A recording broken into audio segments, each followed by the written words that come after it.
Yes, he will treat you right. 5 minutes after 10 o'clock, Matt Gibbs is in the studio from Sunrise Automotive and Crossroad Auto Sales, and I am a customer of both.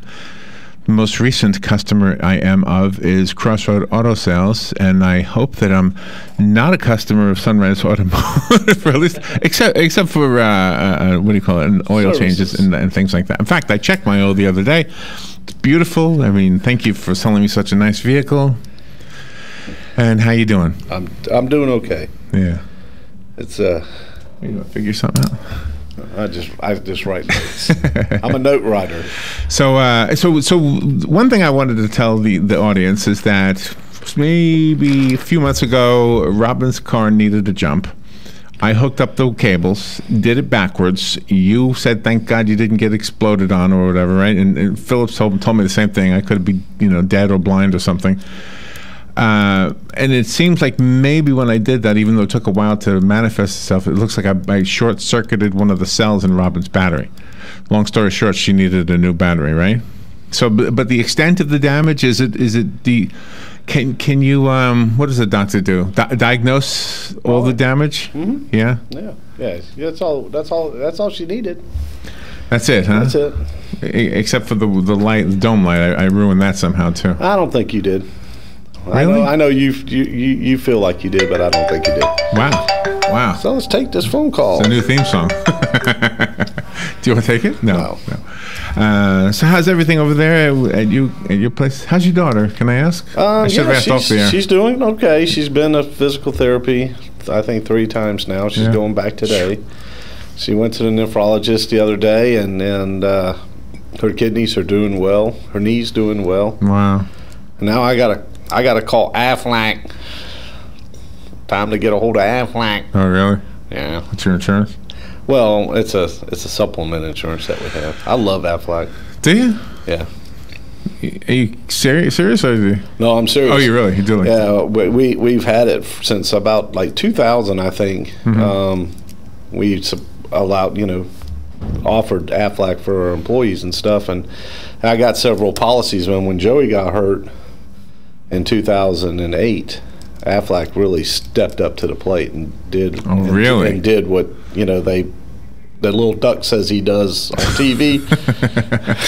So one of the publicists that brings guests to our show went someplace and he posed with Gilbert Gottfried. Gilbert Gottfried used to do the Aflac thing, but now he doesn't do it anymore. He got in trouble or something, so they separated themselves from him. But can you imagine that being a thing you're famous for? It seems like anybody could do that voice. I don't know. I mean, what would you charge for that? Like if somebody said to you, "Hey, you do it pretty good," what would you charge? I'm sure Gilbert Gottfried charged a fortune. I bet he did. Just to say Aflac, right? You've got a phone call. Good morning. You're on the air with Matt. Yeah. Good morning, guys. Hey. Morning. Say, Matt, when you go for oil change, you got a choice of your regular standard oil, your part synthetic, your full synthetic. I see now where there was what they call a high mileage oil. At what time would you consider using a high mileage oil, and what's in there different from the other oils? I don't know. I don't put high mileage oil in anything, and If the manufacturer says that this engine should run on this type of oil, right, like 5W20 is probably the most common now. The manufacturer doesn't say use 5W20 till you get high mileage. It just says use 5W20. Good point. Yeah. And and if there's a knock, or if it's smoking, or if it's something, you got problems anyway. There's a problem there. Good point. Yeah. I just, I put in what the manufacturer says to put in, and let's just do that. Let's just say, for instance, you have a Chrysler 300 with a Hemi, but it's got high mileage. Well, you put thicker oil in it, and you're gonna really do cause some problems. Cause more problems. So is high mileage oil normally thicker?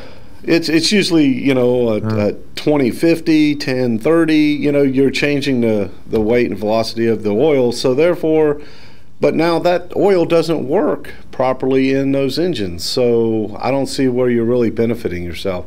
Now they got the oil that's, you know, recycled oil. You know, it was made from old used oil that's been recycled. Is that okay? I ain't putting that stuff in my car. There's a reason why it's used. It was already used. Yeah, Matt. No, what you're saying is, okay, you buy a brand new car, so you're going with 10W30. Stick with that the life of the car, up to maybe 150,000 miles. But what's okay? Let's look at it like this. I buy a car, a brand new car, but I don't take care of my car very well. I don't service it the way it's supposed to be serviced. Okay, I'm lazy. I don't have time. Whatever my excuse is. Right. Okay, then you have someone else that buys that same car the same day, but that person takes care of their car. They service it, they maintain it. So at 50,000 miles is 50,000 miles is the same 50,000 miles the same on this car as it is the other car? No. One person takes care of it, maintains it, services it. There's the difference between the one that he changes the oil whenever he feels like it, when he gets around to it. It doesn't matter. It's 8,000 miles over, but they still have 50,000 miles on it. Which car is in better condition, better shape? So if you take that thought of high mileage, which car actually has higher mileage? Well, they both have 50,000 miles on it, but this car has been abused. Right. You see what I'm saying? Right. So I'd say, if the manufacturer says use 5W20, put in 5W20. Right. Service it the way you're supposed to service it, and use 5W20. My car has 189,743 miles on it, because I just looked at it right before I walked in here, because I got to service mine today. I'm going to put the same oil, the 520 that I put in a car that has 100 miles on it. I'm going to use the same oil. My car doesn't knock, it doesn't smoke, it doesn't use oil, because I keep it maintained. That's a good message, yeah. Thank you, Hugh. Yeah, thank you. Appreciate the call. Well, and more now than when I was younger, I actually follow those rules where whatever the manufacturer says, that's what I use. But when I was a younger guy, now tell me, did it matter as much in a 1970 Nova as it does in a 2005? Probably more so in 1970. Oh, really? Yeah. Because back then, I mean, everything was 10W30. Right. I don't remember ever getting anything different than that. But one of the water in the radiator was no big deal. No. It was a big deal, but I understand your point. You know, having a thermostat in 1970 wasn't that big of a deal, but it is today. But here's one of the biggest differences between 1970 and today. It has nothing to do with the oil, has everything to do with the fuel. See, back in 1970, we still had leaded gas. Yeah, right. Now, leaded gas made a mess inside an engine. The lead inside the engine made a mess. Lead was a lubricant, and that lubricant, it made a mess. Engines that we used to work on in the 70s they were disgusting inside of them. Really? Yeah, they're a lot cleaner today. Like my engine right now, you could take the valve covers off my motor with 189,000 miles on it, and it looks like it's clean. I mean, it would be exceptionally clean. And in the 70s, you take a motor, take the valve covers off a Chevrolet motor. And I remember when I was young, we used to have to drill out the drains to allow the oil to drain back into the block, because they would be so plugged up with sludge.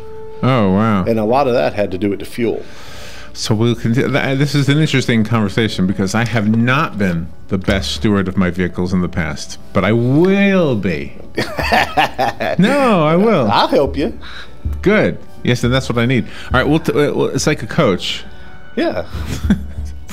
I'm 61 years old. I should have learned by now. We'll be right back. The weather is brought to you by myfwc.com. Safe boating is no accident.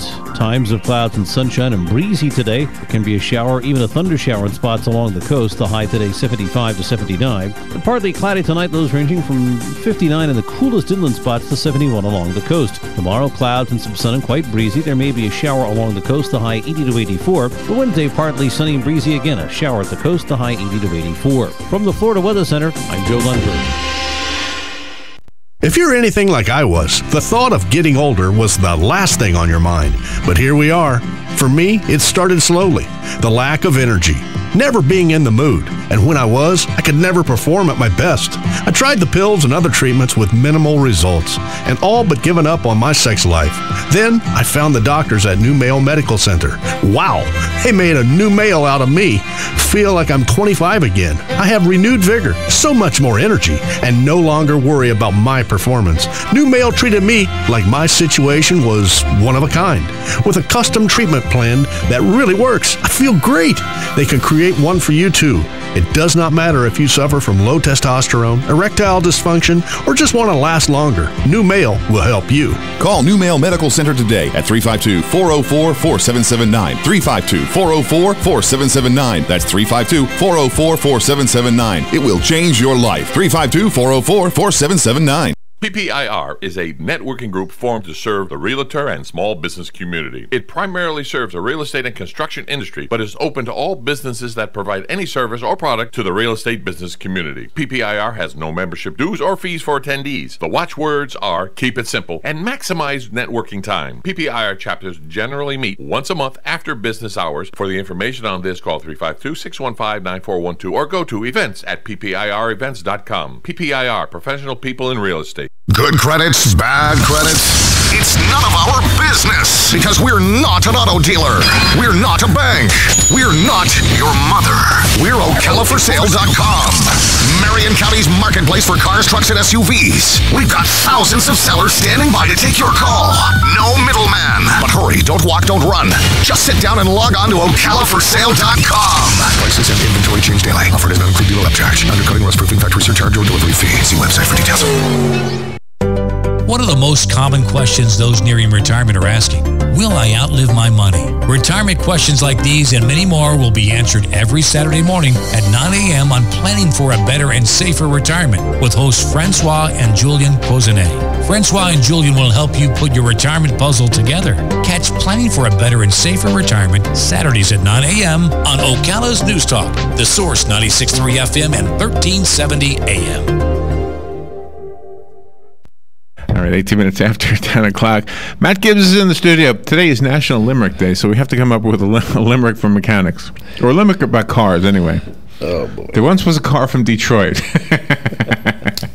All right, so talk about, okay, this is an interesting topic, maintaining the vehicle. Okay. So help me understand, besides the oil change, I mean, what else, if you don't maintain it, will make a car really not something you would want to buy if it was old? Do you know what I mean? Yeah. Besides not maintain, like if you didn't maintain the brakes, you could change the brakes, right? Well, if you didn't maintain the brakes, the brakes are almost, you have to, because okay. You know what I'm saying? So what else would you maintain? The transmission fluid? You got transmission fluid, you got rear end fluid, you got coolant, you got belts, you got hoses. You got wipers, you got air filters. Now you got cabin air filters. You know, there's... Okay. So if I come to you and I say, I know nothing, like Sergeant Schultz used to say, I know nothing. So, I don't know anything about rear end fluid. Do I do that? No, Larry, you don't do that. So when you say maintain it, so do I have to ask you, please check my rear end fluid? That sounds really bad. On your particular car, yours is front wheel drive, so your rear end is my front? Is in your front end. No, your transmission and your rear end is that's why I call it a transaxle assembly. All right, so is it like going to the dentist twice a year? I mean, do I just go to you and say, here I am? Well, do everything I need. Typically, what people do is because I want to do it right. Yeah, absolutely. Typically, what we do is we don't do it by time as much as we do it by mileage. when you get to certain miles, there's certain things that should be done. Now, just for the audiences, give them peace of mind.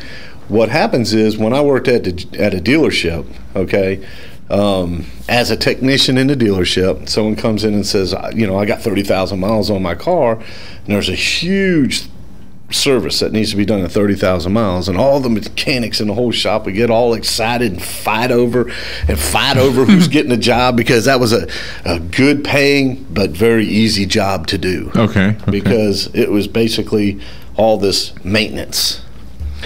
And what I have learned over the years is that, and what I've seen over the years is people will come in and hey, I want to get my tires rotated. You rotate your tires, they last twice as long. You make sure that there's air pressure and rotate your tires. So these people come in and get these services done during the course of a year or whatever, and then when they get 30,000 miles in, now they're coming in to get their 30,000 mile service. But 90% of what they have already done in the last year has already been done. So they don't really need a 30,000 mile service. But if you go to the dealership and say, I'm in for my 30,000 mile service, they don't care if you did 5 of those services last week. They're doing them again today. Okay. You see what I'm saying? Right. So in our office, that's why we are so, I am anal. Just to diligent would have been a good word. Diligent. I'm anally diligent about just for the listeners who don't quite get that. for keeping records and history. So if someone comes in and says, I need a 30,000 mile service, well, the first thing I'm going to do is I'm going to look back into history and say, okay, well, do you realize what have you done? Last month you did this and this. You don't need to do that today. You just had it done. Okay, right. 6,000 miles ago. There's no reason to do it again. So Honda is incredible with teaching customers timing belts. I have more people that own Hondas call us and say, hey, I need a timing belt. I need a timing belt. Because they know their mileage. They know their mileage, and they have been taught that at 90,000 miles, you need to replace a timing belt on a Honda. They just know it. Why doesn't everybody else that has a timing belted motor know these things? Right. They don't educate them like Honda does. Sure, Honda does an incredible job. Sure. And some would say, well, that's a marketing thing. Well, it's more than just a marketing thing, because if that timing belt breaks on your Honda, what was going to be $500 is now $3,000, because it's going to tear up your engine. There's no ands, ifs, or buts. It's not. Engine damage may occur. No engine damage is going to occur. Mm-hmm. Replace a timing belt. My goodness. I'm going to take a phone call. We have a couple of calls coming in. Good morning. You're on there with Matt. Yeah, hey, speaking of rear ends, gentlemen, I got a Dodge that's got 75,000 miles on a 50 grand. We had to change the rear end fluid, which I believe is synthetic, if I'm not mistaken, and I also need a serpentine belt. What would be the average mileage that you would see on a hard-use truck pulling a heavy trailer, heavy as in 4,000 pounds, would be a good mileage to do that, the rear end and the serpentine belt? Well, I'll be honest with you, the serpentine belt, I don't care if you're pulling the shuttle. The serpentine belt isn't something that I would be worried about because of a load that you're carrying. The rear end, you were breaking up really, really bad, and I didn't get quite the year. It's a 2011 Dodge Ram 1500. Okay. And what I would do is I would definitely, 50,000 miles is what comes up to me. Every 50,000 miles service the rear end. Is it 4-wheel drive or 2-wheel drive? It's 2-wheel. 2-wheel. But I would just so that I would check myself. I would look it up on my computer and put that under a severe driving condition and see what the manufacturer actually says. Not driving it under normal driving conditions, but under severe driving conditions. And then there's another there's another part to this that we need to look at, is if it was a posi rear end or an open rear end. And there may be a synthetic fluid that does not require an additive, or a synthetic fluid that does require an additive. Okay. What about the serpentine belt? Because I kind of like, if it's about due, I just go ahead and schedule an appointment with you and get everything done at one time. Well, we always look at the serpentine belts, but the rule of thumb is every 5 years. Okay, that's about the right time then. Because it does look like it's getting dry. All right, I'll make an appointment with you. Okay. And get things set up. Appreciate your time. Thank you, sir. Thank you for the call. And let's take another call. Good morning. Thank you for calling. You're on the air with Matt. Yes, good morning, good morning. There's a popular red antifreeze that claims that you can run it 100,000 miles in your car. No antifreeze is good for 100,000 miles. Don't try to go more than about 2 years with an antifreeze. And I totally agree with this gentleman. Okay. Have a good morning. Thank you. Yeah, some of the stuff, the red stuff, if he's talking GM side, it's called Dexcool. It has some nasty stuff. Yeah, it just. So for a guy like me who doesn't know any of this stuff, I just drive. Okay, when you say follow manufacturer's guidelines, in this case, the manufacturer's guidelines aren't worth. You shouldn't follow them. Right. Absolutely. I mean, and that's why, to be honest with you, at the end of the day, we deal with this stuff every day from morning till tonight. Yeah. So we get to see things. Here's one of the philosophies I'm looking at in the way I think, is that if the manufacturer says that this antifreeze is going to last 100,000 miles, there's no reason to service it. It'll maintain its stuff, whatever its stuff does, for 100,000 miles. When you get to the 100,000 miles, and let's say something in the cooling system is affected by that antifreeze, well, guess what? You're probably out of warranty anyways. So it's not going to be up to the manufacturer to take care of the problem. If you went 89,000 miles and something happened with the cooling system, you're pretty much on your own then. So the manufacturer, it's no sweat off them to say, hey, these spark plugs will last 100,000 miles, this coolant will last 100,000 miles, this transmission fluid will last 100,000 miles.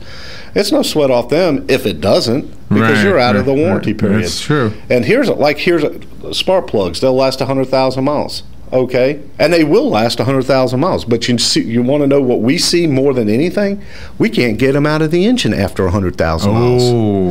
Now, that's not good. Taking out a nice, easy spark plug and screwing in a nice, easy spark plug, that's simple. Take out a broken spark plug. So how often do you do that? I tell folks, like I'll give you, for instance, if it's a Ford F-150 5.43 valve engine, I tell them to tune this truck up takes 2 days.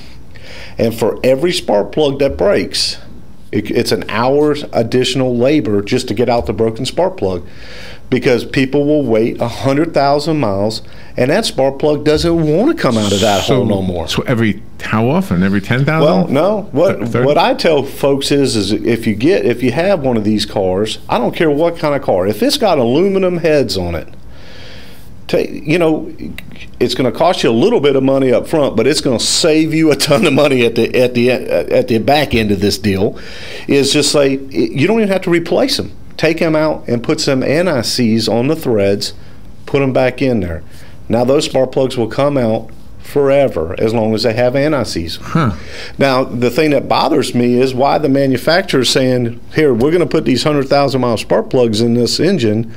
Why can't they put a little dab of anti-seize? They put Loctite on other bolts. Yeah, really.